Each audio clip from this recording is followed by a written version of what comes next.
नमस्कार दोस्तों, मेरा नाम विवेक पंडित है। दोस्तों, हमारे प्रधानमंत्री का सपना है एक आत्मनिर्भर भारत बनाना। और आज ये सिर्फ प्रधानमंत्री का सपना नहीं रह गया है, ये पूरे देश का एक स्वाभिमानी सपना बन चुका है कि अपने देश को आत्मनिर्भर बनाया जाए। तो आत्मनिर्भर बनाने के लिए हमें करना क्या है? सीधी सी बात है, जो उद्योग है और जो प्रोडक्शन होता है, चाहे वो मैन्युफैक्चरिंग में हो, प्रोडक्ट का हो या सर्विस प्रोवाइड करने का हो, हम किसी और पे निर्भर ना रहें। हमारा देश ही खुद ये सारी चीज़ें अर्जित करे।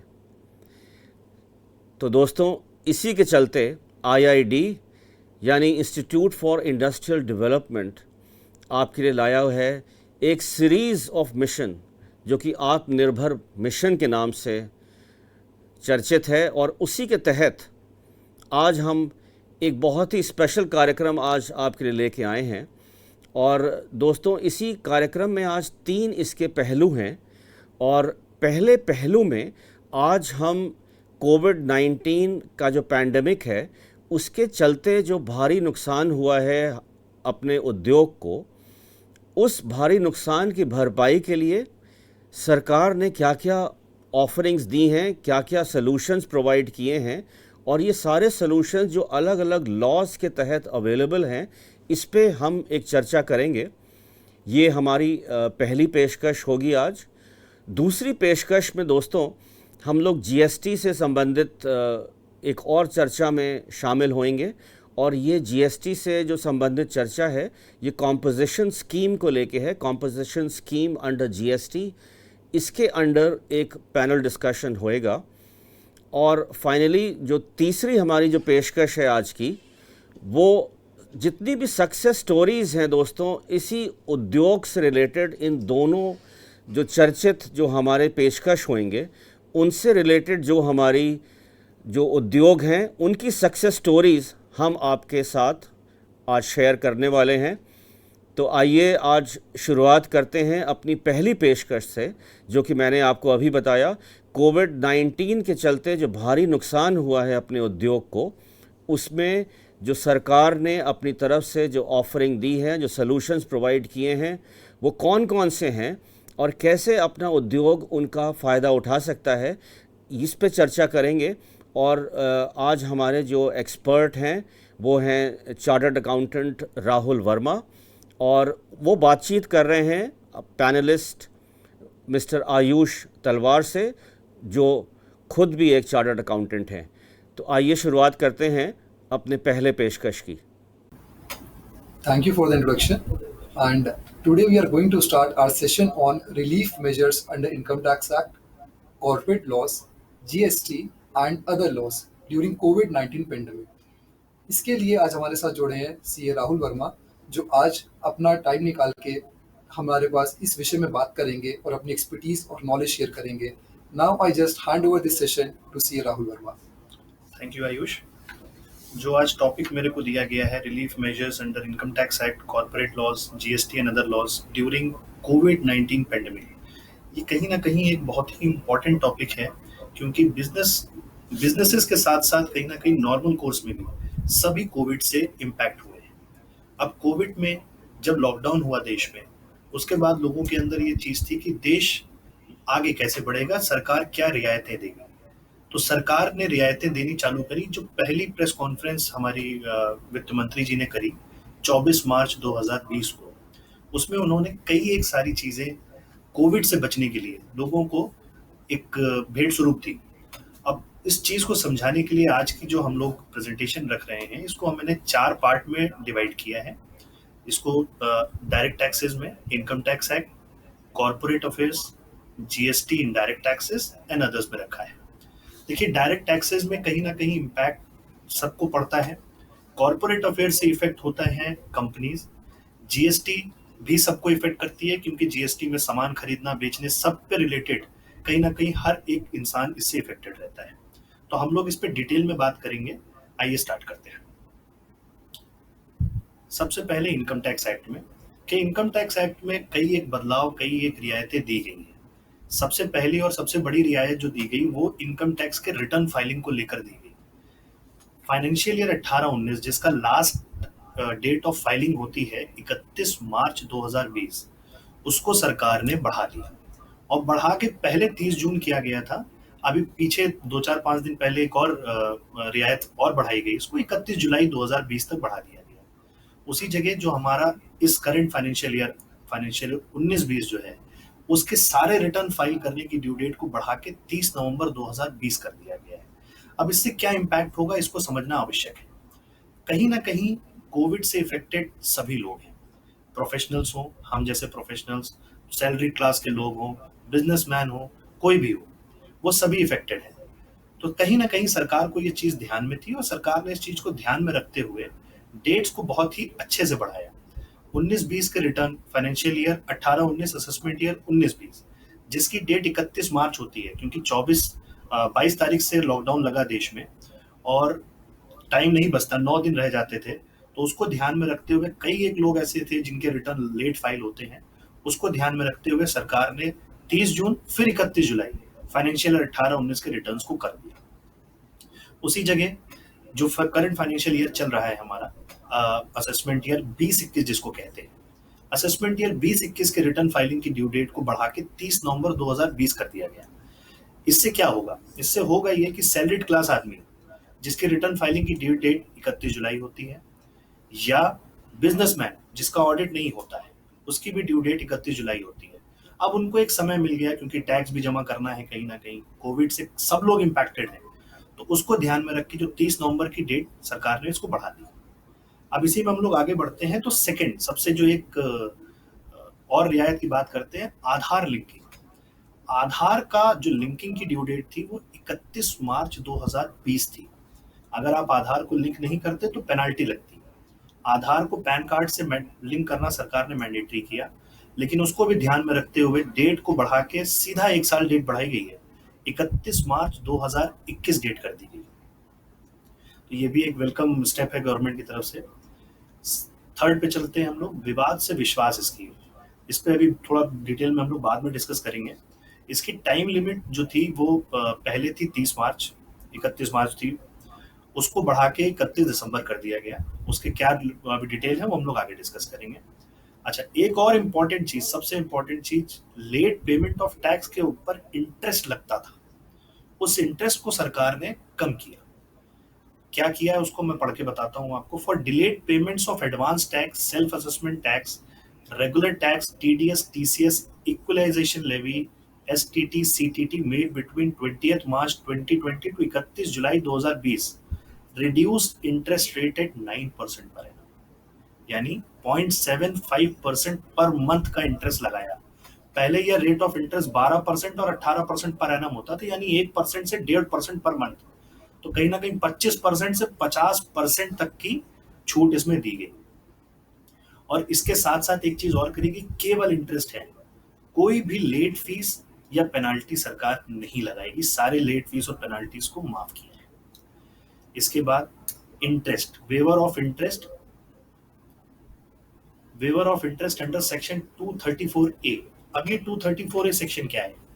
अगर आप अपना रिटर्न लेट फाइल करते हैं, उस केस में आपको 234A में इंटरेस्ट लगता है।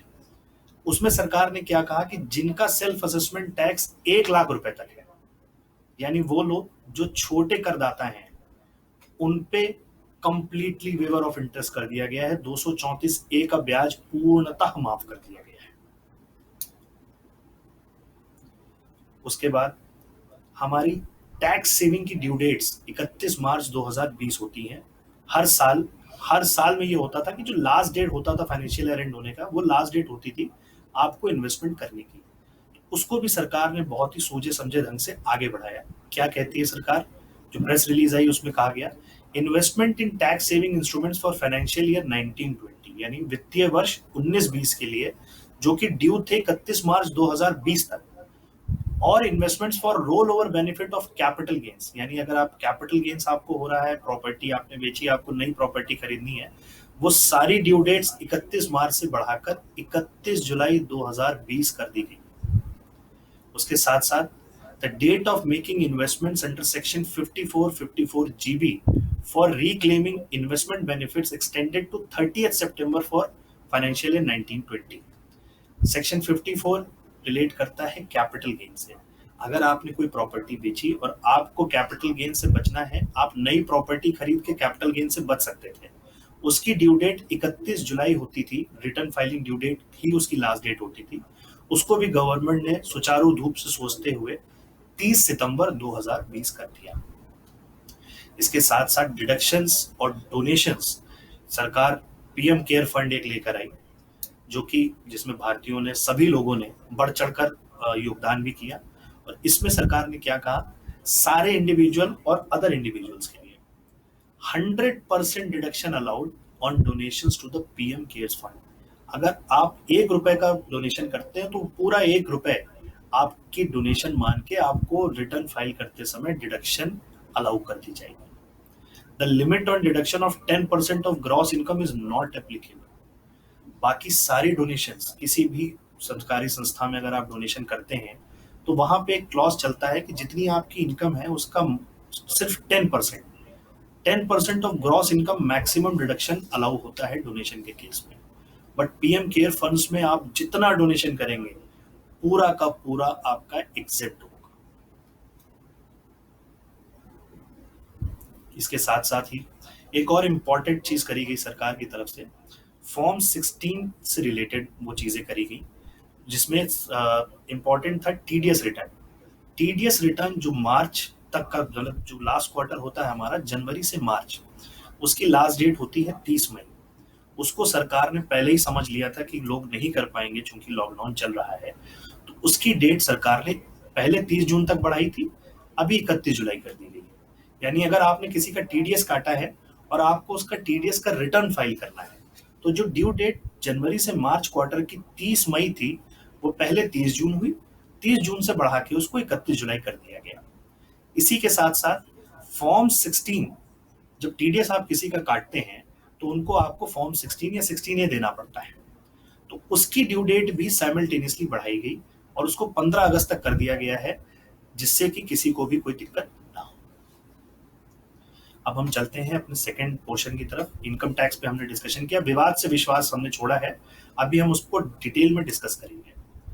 तो अब सेकंड जो हमारा पार्ट आया वो आया कॉर्पोरेट अफेयर्स से रिलेटेड। कॉर्पोरेट अफेयर्स मतलब कंपनीज, एलएलपीज और उनसे related.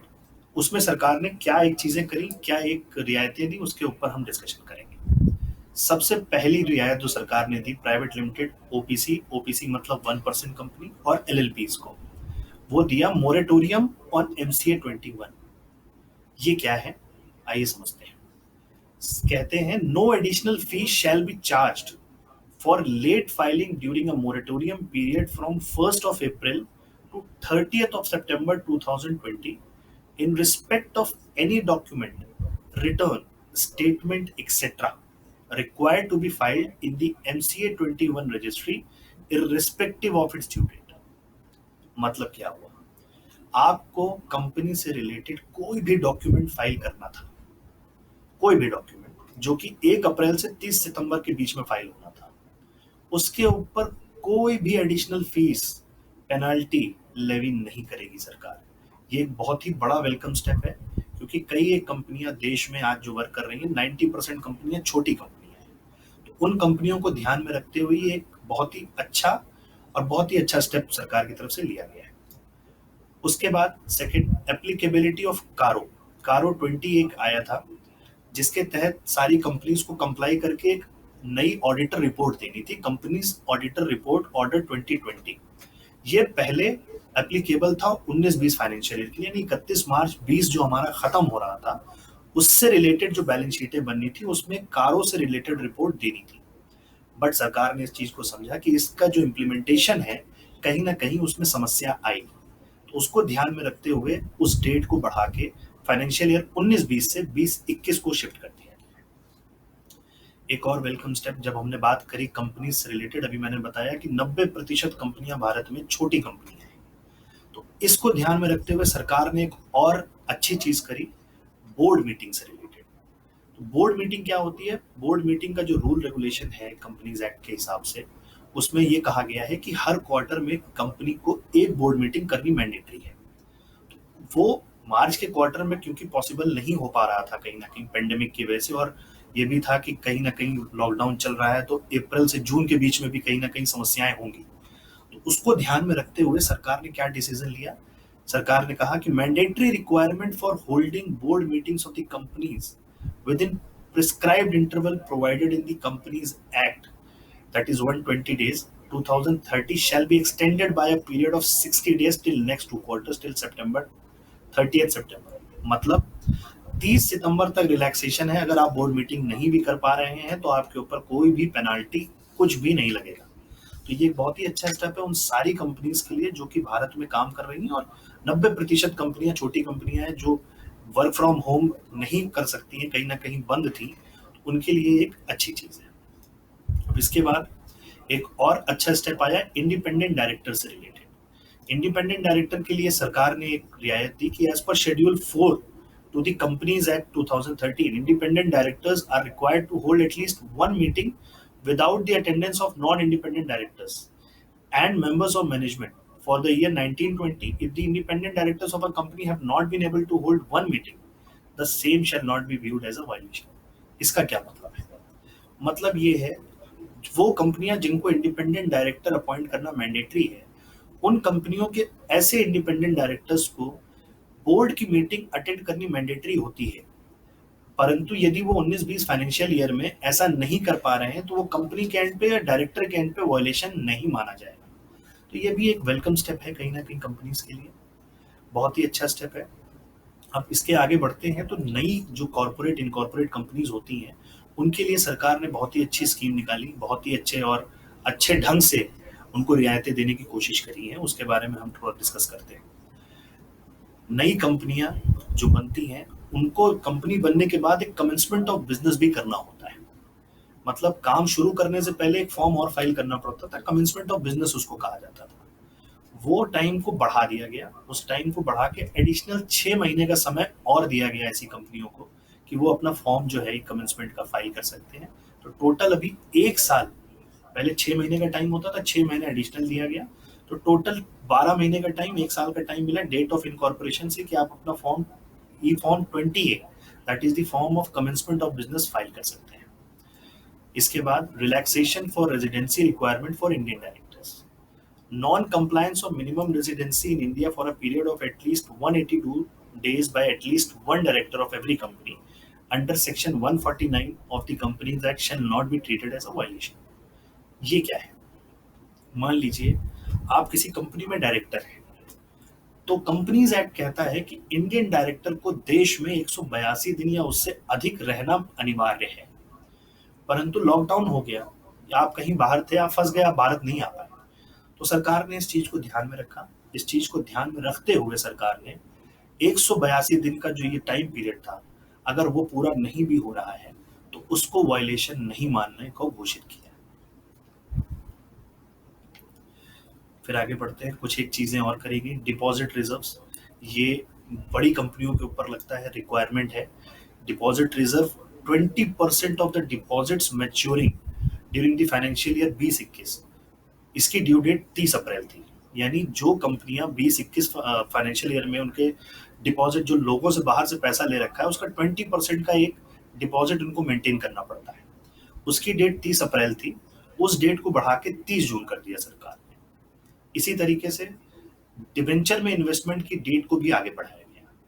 Invest 15% of debentures maturing during a particular year in specified instruments before 30th अप्रैल में बी डन बिफोर 30th जून। यानी वो सारे डिबेंचर्स जो कि अगले साल 30 अप्रैल में मैच्योर होने वाले हैं, उनके 15% के बराबर का रिजर्व मेंटेन करना पड़ता था कंपनियों को। उसकी डेट 30 अप्रैल 2020 थी, उसको बढ़ा के भी 30 जून कर दिया गया है। अब इसके बाद एक और अच्छा मूव आया जो कि आया है इंसॉल्वेंसी एंड बैंक्रप्सी कोड में। ये क्या है?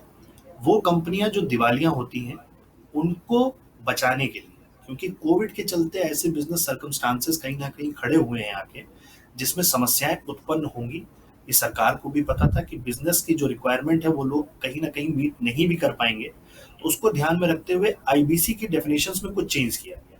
क्या चेंज किया गया? It has been decided to raise the threshold of default under section 4 of IBC to rupees 1 crore।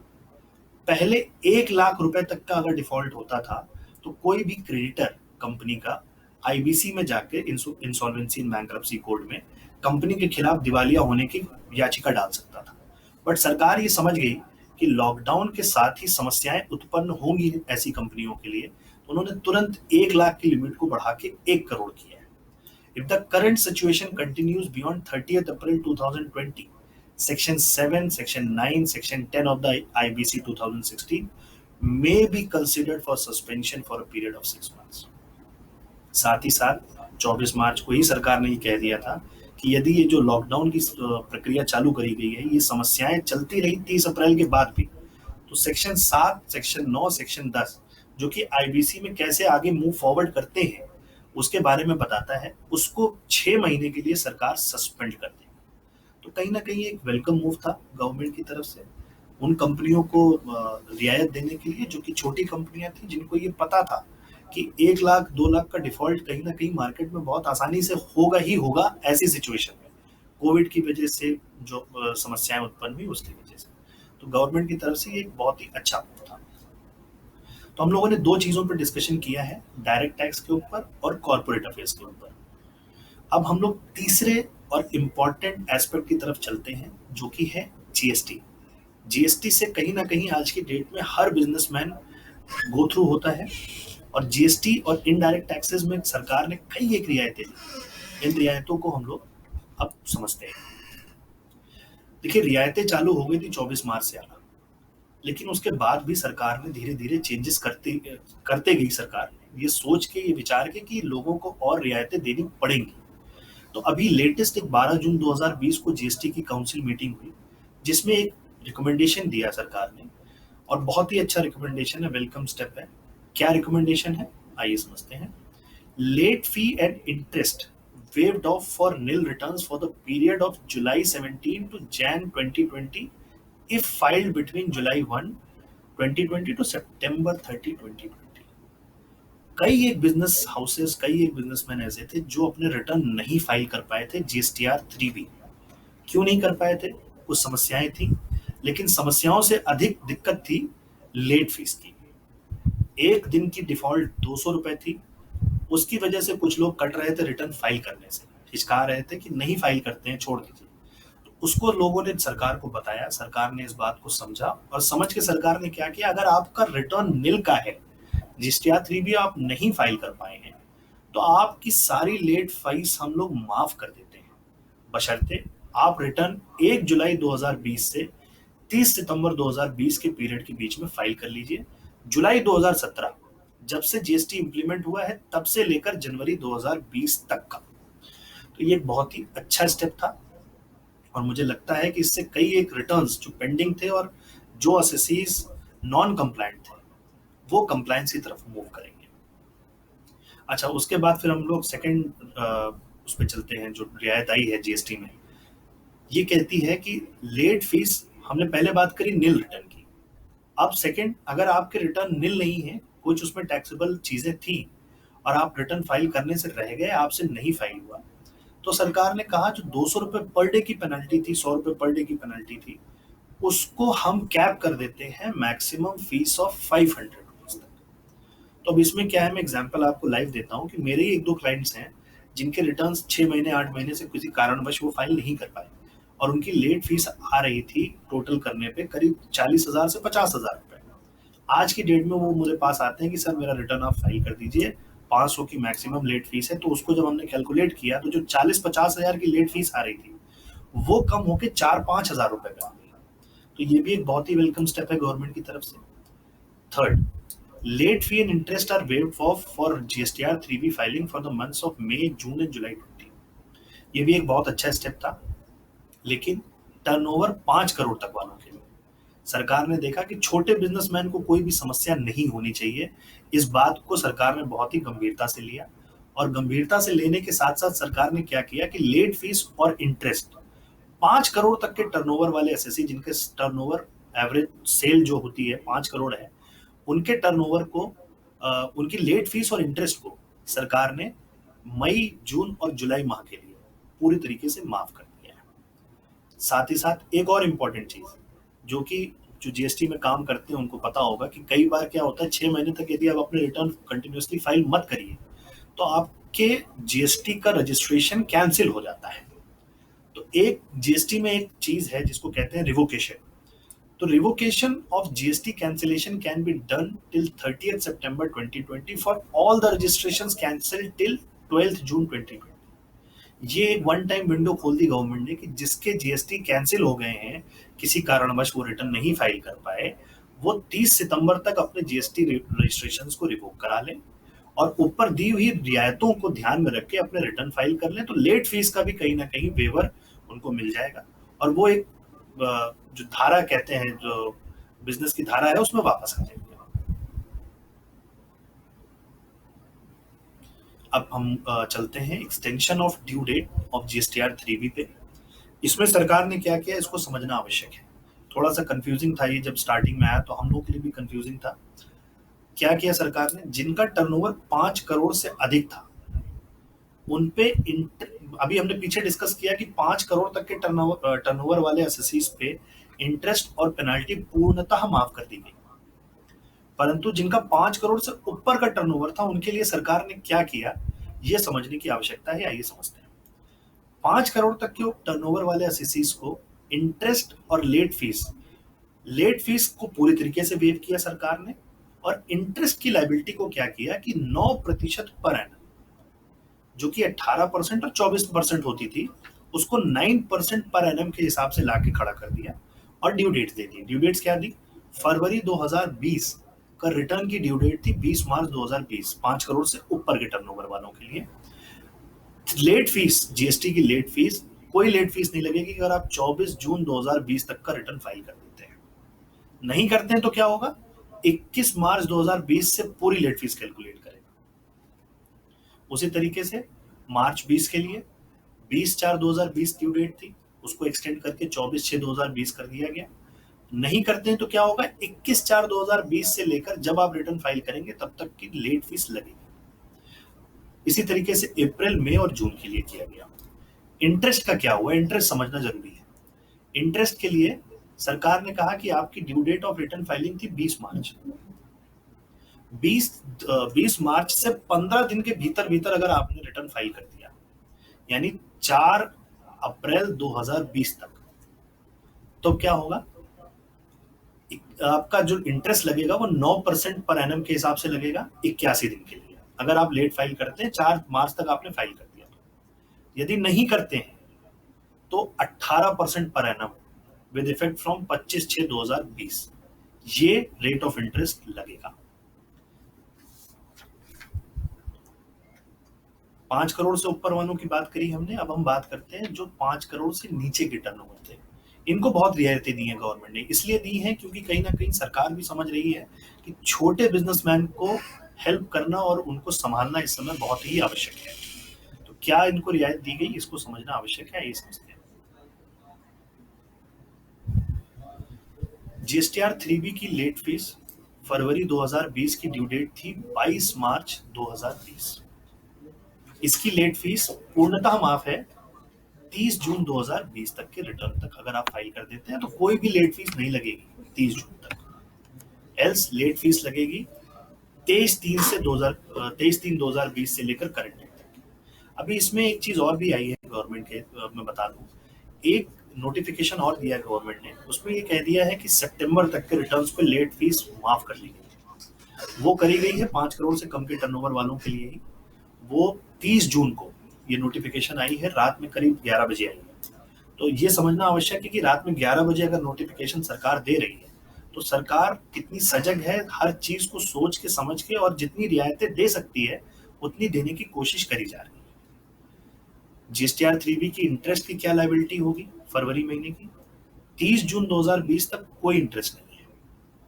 उसके बाद से क्या होगा, 9% पर एनम का रेट ऑफ इंटरेस्ट अगर आप 30 सितंबर 2020 तक रिटर्न फाइल कर देते हैं अपना। तो 30 सितंबर तक भी नहीं किया आपने, तब सरकार ने कहा कि भाई 1 अक्टूबर से आप पे 18% पर एनम का ब्याज लगेगा। तो ये सरकार ने फरवरी, मार्च, अप्रैल, मई, जून इन सारे महीनों के लिए रियायतें दी। तो ये रियायतें 5 करोड़ से नीचे वालों के लिए, जो छोटे बिजनेसमैन हैं, उनके लिए कहीं ना कहीं एक वरदान के रूप में है, क्योंकि इंटरेस्ट अगर आप खुद समझ सकते हैं कि 18% और 9% में 9% पर एनम का जो डिफरेंस है, उससे कितना बड़ा मार्जिन, कितना इंटरेस्ट बच रहा होगा। तो लेट फीस भी माफ करी सरकार ने, इंटरेस्ट भी माफ किया, तो all together it's a good move. अब आगे बढ़ते हैं। जीएसटी इनडायरेक्ट टैक्सेस में हम लोगों ने रिटर्न फाइलिंग की बात कर ली, क्या रियायती दी सरकार ने, और इंटरेस्ट कैसे छोड़ा, हमारा लेट फीस कैसे छोड़ी।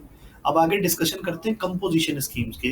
जो लोग हैं जो कंपोजिशन स्कीम के तहत अपना रिटर्न फाइल करते हैं, उनको सरकार ने क्या रियायतें दी।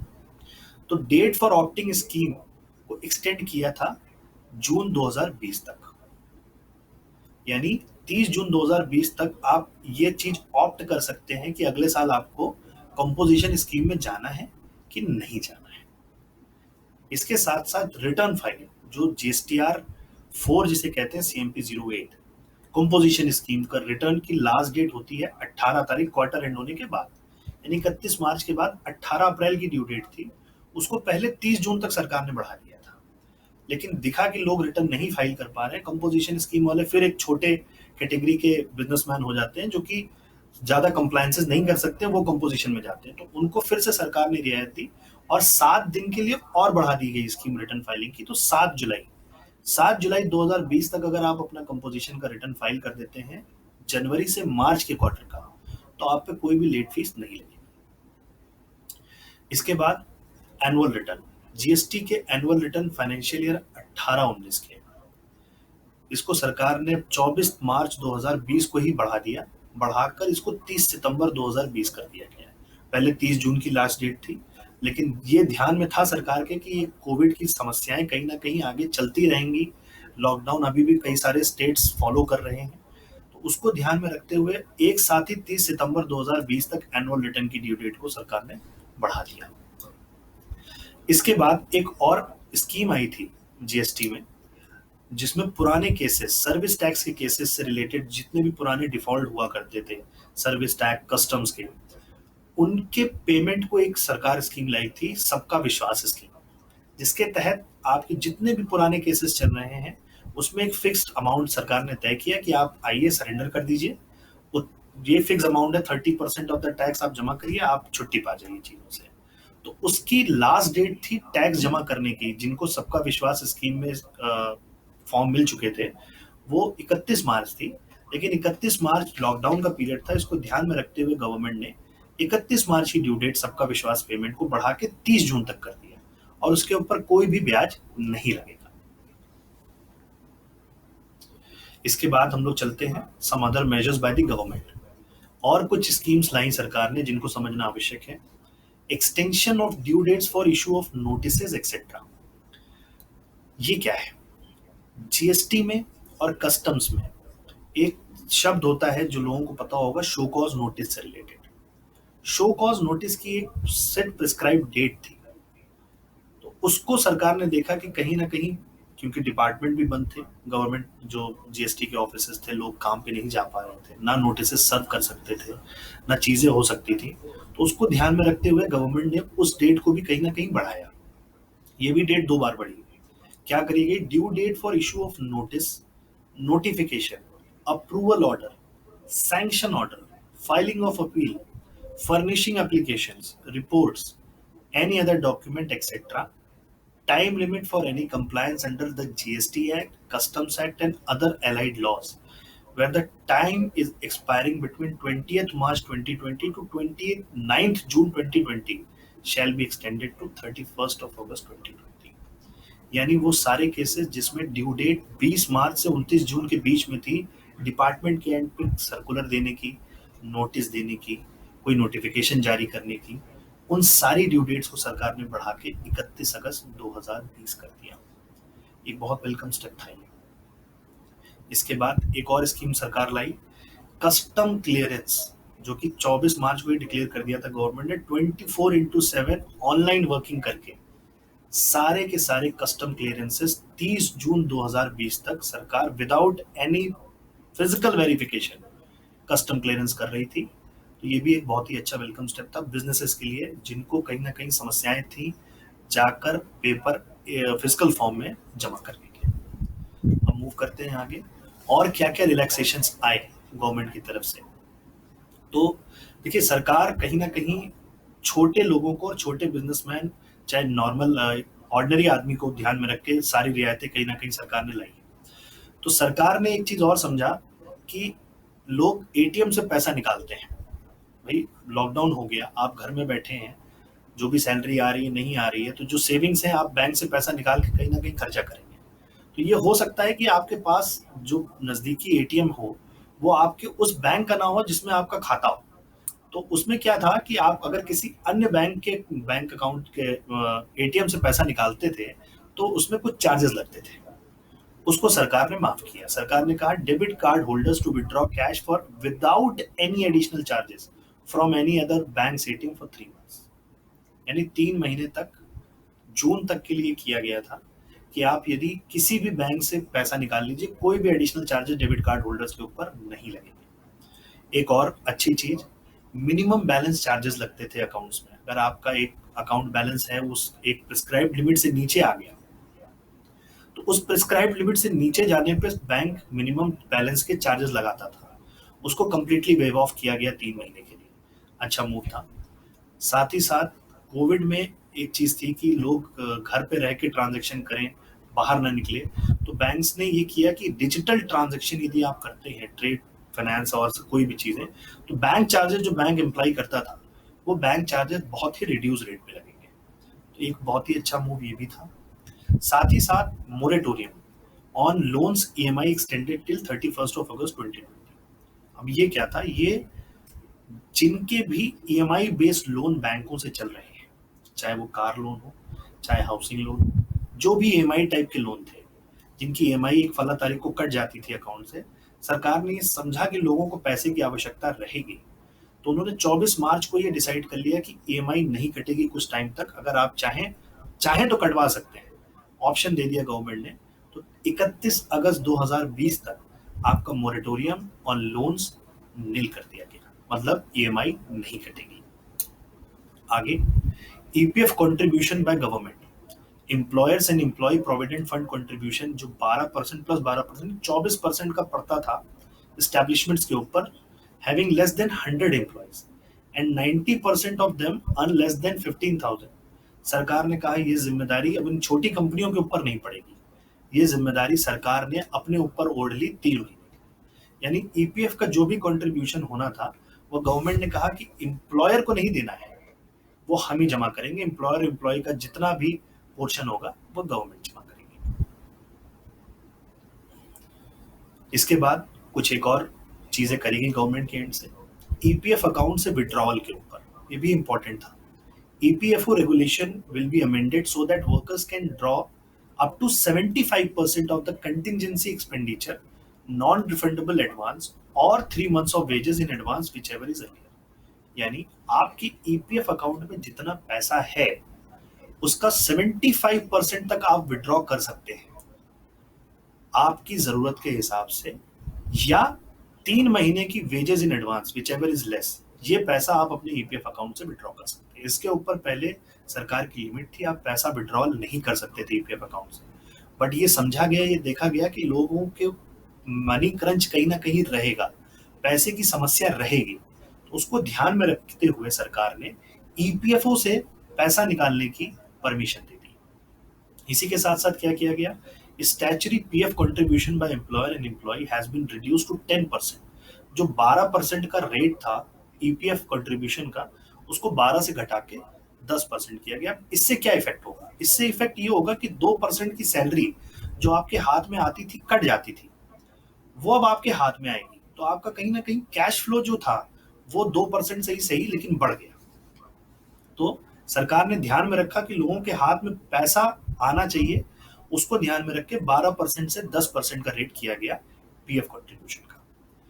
अब इसके बाद एक और बहुत बड़ी चीज आई सरकार की तरफ से, एमएसएमईज को बहुत सारे चेंजेस किए गए एमएसएमईज के लिए, और दरवाजे खोले गए कि भारत में मैन्युफैक्चरिंग स्टार्ट हो, जो हमारी medium and small scale industries हैं वो ग्रो करें। तो उसमें सरकार ने क्या किया, और सरकार ने एमएसएमई की डेफिनेशन को बिल्कुल पूरी तरीके से चेंज किया है। वो यूनिट्स जो कि एमएसएमई के दायरे से पहले बाहर हुआ करती थी, वो अब एमएसएमई की डेफिनेशन में आ गई। Difference between manufacturing and service sector is eliminated and long due new MSME definition is approved. It gives opportunity for certain MSMEs not to lose the benefits that they used to enjoy as per old regime due to increase in the revenue and investments. Hence, MSMEs को सरकार ने पूरी छूट दी कि आप आइए, भारत में business करिए। हमारे प्रधानमंत्री जी का एक सपना आत्मनिर्भर भारत उन्होंने लॉन्च किया, तो उसको ध्यान में रखते हुए एमएसएमई सेक्टर को बहुत ज्यादा छूट दी जा रही है कि आप काम करिए, आपके लिए जो सहूलियतें हो सकती हैं वो अब सरकार देगी, बैंकों से जो सपोर्ट हो सकता है वो मिलेगा। जैसे कि किया गया 20% एक आपके अगर किसी एमएसएमई सेक्टर की या किसी भी बिजनेस की कोई लोन की लिमिट चल रही हो बैंक से, तो सरकार ने कहा कि 20% उस लोन अमाउंट का आपको additional as a working capital term loan हम आपको दे देते हैं। ये कोविड पीरियड में आपके जो बिजनेस के प्रॉब्लम्स हैं, आपकी साइकिल में जो दिक्कत आ रही है, जो वर्किंग साइकिल में इशू आ रहा है, उसको कहीं ना कहीं मीट आउट करने के लिए तो गवर्नमेंट की तरफ से कई एक ऐसी रियायतें आई हैं जिससे बिजनेसेस को कहीं ना कहीं इम्पैक्ट और इफेक्ट हुआ है। थैंक यू राहुल जी, आपने अपना कीमती समय हमसे शेयर किया एंड साथ में आपने बहुत अच्छे से रिलीफ मेजर्स जो कोविड-19 पेंडेमिक की वजह से हम लोग झेल रहे थे, आपने उसमें अपना एक नॉलेज शेयर करी हमसे और बताया कि इनकम टैक्स में, जीएसटी में, यहाँ तक कि कॉर्पोरेट्स और अदर मेजर्स जो हम लोग को मिले हैं सरकार के द्वारा, आपने बहुत खूबसूरती से एक्सप्लेन किया। Thank you for this great presentation by you sir. अब सर एक दो सवाल थे मेरे, जैसे कि आप इनकम टैक्स में हमको बता रहे थे कि V2B स्कीम जो है, जी, सबसे पहला मेरा सवाल रहेगा इसमें राहुल जी आपसे कि who all can avail this V2B scheme? देखिए, विवाद से विश्वास स्कीम को मैंने इसीलिए छोड़ा था क्योंकि वो डिस्कशन का पार्ट एक बड़ा है। विवाद से विश्वास स्कीम, जैसे आपने पूछा कि कौन इसको अवेल कर सकता है, सरकार ने कहा कि जिनके केसेस पेंडिंग है किसी भी अपीलेट ट्रिब्यूनल में, सीआईटी के पास, वो सारे लोग हाई कोर्ट में, सुप्रीम कोर्ट में, जिन कंपनीज के, जिन एसएससीज के केसेस पेंडिंग है, वो इस स्कीम को कहीं ना कहीं ऑप्ट कर सकते हैं और अपना इस स्कीम के तहत फॉर्म फाइल कर सकते हैं और इस स्कीम की रिलीफ पा सकते हैं। अब मान लीजिए कोई एक एसएससी है जिसका एक केस है, मेरे कई सारे एसएससीज हैं जिनके साथ इशू है, 2004-2005 के केसेस चले आ रहे हैं, आज हम 2020 में खड़े हैं, 15 साल हो गए। इतने लॉन्ग ड्रिवन केसेस हैं जिनका इम्पैक्ट जो टैक्स नहीं था आज की डेट में, उससे ज्यादा अगर सरकार ने और अथॉरिटीज ने टैक्स मतलब फाइनल किया तो इतनी लंबी पेनल्टी और इंटरेस्ट लगा देगा कि कहीं ना कहीं वो बेचारा देने में सोचेगा कि मैं क्या करूं। तो इसको ध्यान में रखते हुए सरकार ने ये स्कीम लॉन्च करी थी, विवाद से विश्वास। इसमें क्या कहा गया कि आपके जितने भी वो एसएससीज जिनके केसेस पेंडिंग हैं सीआईटी अपील के पास, इनकम टैक्स अपीलेट ट्रिब्यूनल के पास, हाई कोर्ट के पास या सुप्रीम कोर्ट के पास, आप आइए, आप ऑप्ट करिए विवाद से विश्वास स्कीम में जाने के लिए, जहां पे आपको हम एक ऑप्शन देंगे, आप अपना एक फॉर्म फाइल करिए। उस फॉर्म में जब आपको अप्रूवल मिल जाएगा अथॉरिटी से, तो केवल जो टैक्स आपका ड्यू था, ना आपको इंटरेस्ट देना है, ना आपको पेनल्टी देनी है, तो केवल और केवल टैक्स देकर आप अपने सारे झंझटों से दूर हो जाएंगे। जी, अच्छा इसमें राहुल जी थोड़ा आगे बढ़ते हैं, तो मेरा दूसरा सवाल इसी स्कीम से रिलेटेड है, क्या ये V2B स्कीम एसएससी के लिए है? क्या डिपार्टमेंट इसको ऑप्ट कर सकता है और कब तक इसको हम लोग ऑप्ट कर सकते हैं, क्योंकि अभी तो पेंडेमिक की सिचुएशन हमारे भारत में चल रही है। देखिए, ये स्कीम कहीं ना कहीं एसएससीज के लिए ही है, डिपार्टमेंट से इसका कोई लेना देना नहीं है। वो सारे एसएससीज जिनका मैंने बताया कि केसेस कहीं ना कहीं पेंडिंग थे, CIT appeal, income tax appellate tribunal, high court या सुप्रीम कोर्ट में, वो इस स्कीम को ऑप्ट कर सकते हैं। अब इसकी जो स्कीम लॉन्च करी गई थी, तो उस समय जब ये आया था तो ये था कि 31 मार्च लास्ट डेट थी, आप इसका फॉर्म फाइल कर सकते हैं, अप्लाई कर सकते हैं और आप इसको ऑप्ट कर सकते हैं। 31 मार्च के बाद 30 जून तक के लिए आप, 31 मार्च की डेट मान लीजिए निकल गई और 31 मार्च के बाद 30 जून तक अगर आप ऑप्ट करते हैं तो जो टैक्स था उसके ऊपर 10% एक्स्ट्रा आपको देना पड़ता। लेकिन सरकार ने इस चीज को समझा कि ना 31 मार्च को लोग कहीं ना कहीं उसको कर पाएंगे, ना 30 जून को कर पाएंगे, तो गवर्नमेंट ने इसको एड हॉक बढ़ा दिया 31 दिसंबर 2020 तक। यानी 31 दिसंबर 2020 तक अगर आप इस स्कीम के लिए ऑप्ट करते हैं तो आपको वो 10% जो एक्स्ट्रा देना पड़ रहा था वो नहीं देना पड़ेगा अभी, केवल और केवल टैक्स देकर आप विवाद से विवाद स्कीम में जा सकते हैं और अपने जितने भी पुराने ड्यूज हैं उनको क्लियर कर सकते हैं। Okay, thank you Rahul ji, आपने B2B स्कीम के बारे में बताया। अब मेरा एक आखिरी सवाल है इस सेशन से रिलेटेड कि जो न्यूली इनकॉर्पोरेटेड कंपनीज हैं उनके लिए क्या कोई रिलैक्सेशन दिया गया है इस कोविड-19 पेंडेमिक के दौरान जी, सरकार द्वारा? जी, बिल्कुल। मैं बताना चाहूँगा इसमें आपको। देखिए, सरकार ने अभी जैसे मैंने आपको अपनी प्रेज़ेंटेशन के दौरान बताया कि छोटे बिज़नेसेस, छोटी कंपनीज़ और 90% कंपनीज़ इंडिया में छोटी कंपनीज़ हैं। उनको ध्यान में रख के ही रियायतें और सहूलियतें दी हैं। तो उसके तहत सरकार ने क्या किया कि जो कंपनियाँ बन रही हैं, आप बनाइए कंपनी। कंपनी बनाने के बाद एक कमेंसमेंट ऑफ बिज़नेस होता था, जिसका टाइम पीरियड होता था 6 महीने। उन 6 महीने के अंदर आपको एक नया फॉर्म फाइल करके, एक बैंक अकाउंट खोल के आपको दिखाना पड़ता था कि आपने काम स्टार्ट कर दिया है। उस लिमिट को जो 6 महीने थी, उस 6 महीने के ऊपर एक 6 महीने एडिशनल का टाइम दे दिया गया है सरकार की तरफ से। प्लस जो बोर्ड मीटिंग्स की रियायत दी है गवर्नमेंट ने, बोर्ड मीटिंग्स को भी सरकार ने कह दिया है कि आप ऑनलाइन कर सकते हैं। एजीएम को कह दिया है, एनुअल जनरल मीटिंग को कह दिया है कि आप उनको ऑनलाइन कर सकते हैं और डायरेक्टिव्स उसके बाकायदा आ गए हैं। तो जो बड़ी कंपनी हो चाहे छोटी कंपनी हो, आप घर से बैठ के आप अपनी एजीएम कंक्लूड कर लीजिए, आप अपनी बोर्ड मीटिंग कंक्लूड कर लीजिए। तो ये रियायतें कहीं ना कहीं एक अच्छी स्टेप है गवर्नेंस की तरफ, क्योंकि बिजनेस भी नहीं रुकना चाहिए कहीं ना कहीं। अगर बिजनेस ही रुक जाएगा तो देश कैसे आगे बढ़ेगा। जी, बिल्कुल। राहुल जी, मैं आपका एक बार फिर से धन्यवाद करना चाहूँगा। आपने बहुत अपना कीमती समय हमारे साथ शेयर किया एंड हमारे को आपने रिलीफ बताई जो कि गवर्नमेंट ने हमको दी है, केवल एक सेक्टर के बारे में नहीं, केवल एक कंप्लायंस के बारे में, बल्कि इनकम टैक्स, जीएसटी के बारे में आपने, कॉर्पोरेट अफेयर्स में क्या है या अदर रिलीफ हमको क्या मिल सकते हैं।